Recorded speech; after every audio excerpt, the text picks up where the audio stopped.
製作過程同埋食譜呢，已經擺咗 description 裏邊啦。先將各種腸粉嘅配料準備好先。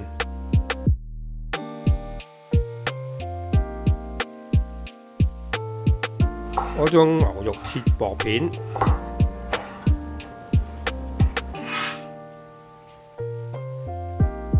再落糖同埋生抽將佢揦勻，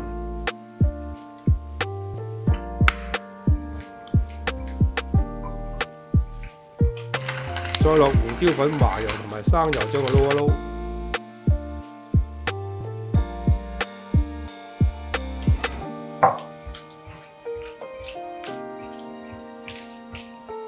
跟手落啲生粉，將佢撈勻，之後擺入雪櫃備用。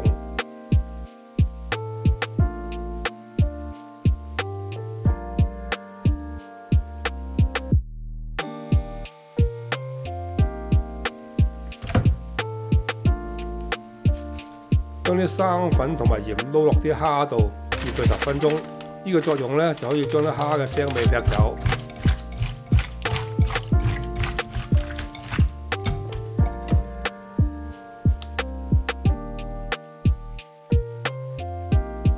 之後再用清水將佢清洗乾淨。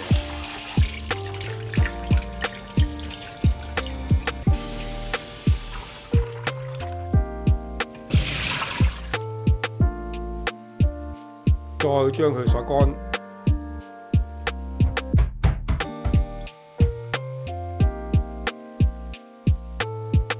如果你鍾意成隻蝦嚟食嘅話呢，就可以免咗呢個步驟啦。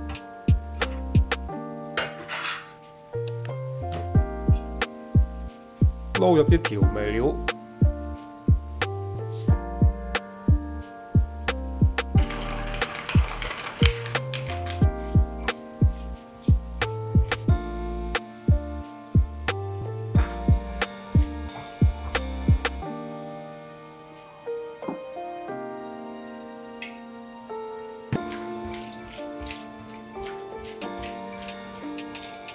然後擺入雪櫃備用。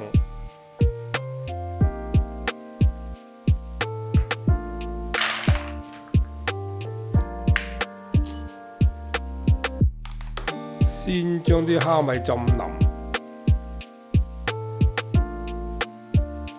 再切埋啲蔥花，備用。將佢略略改細。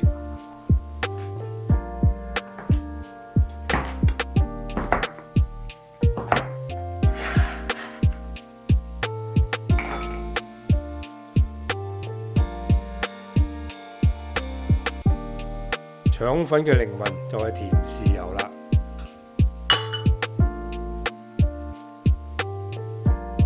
製法呢，就係將水煲滾，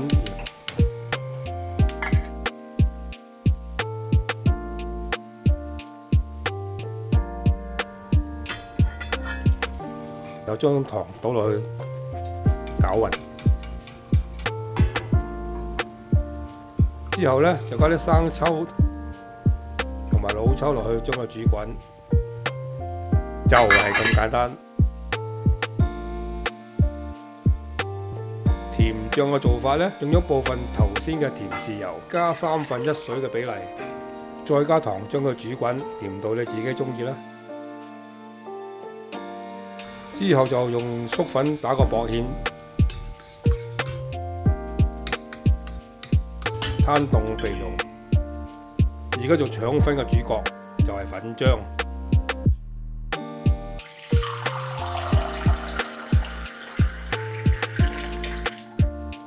將所有乾粉擺落個兜度，然後加油，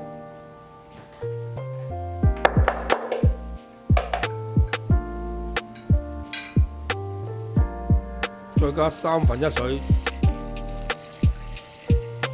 將佢攪勻。個目的就係啲粉索晒啲油分，咁啲油呢就唔會浮上漿面。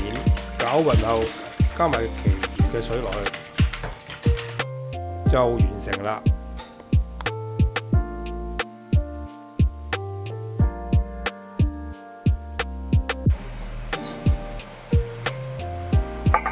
水滾後擺個盤入去，將佢預熱，搽一層薄油。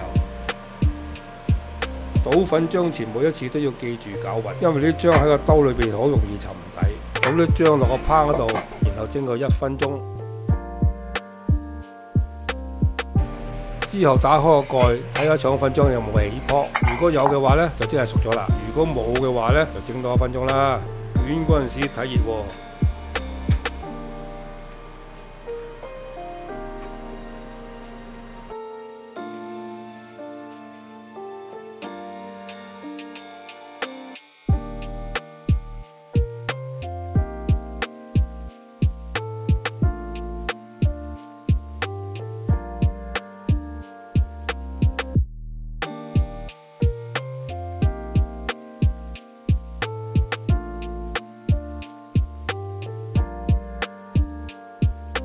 牛腸同蝦腸嘅製作呢，都係一樣，好似畫面咁。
蝦米腸第二個食法呢，就係攞嚟煎嘅。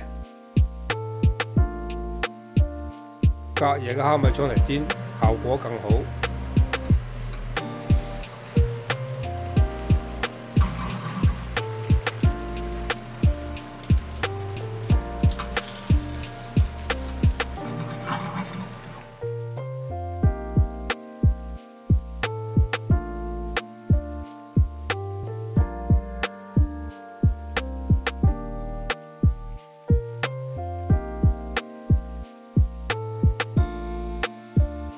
炸兩就有少少唔同，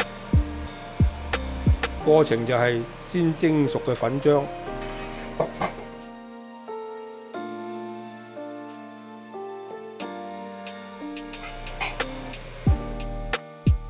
然後放油炸果入去，用個粉皮將佢捲埋。